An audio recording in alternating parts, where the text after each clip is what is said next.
Dayım belgem bu.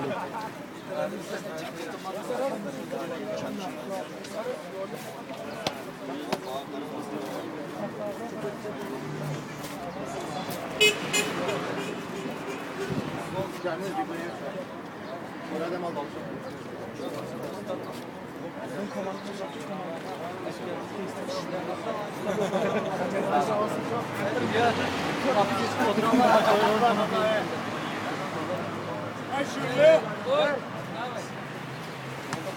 Bana ne vallahi karar ya.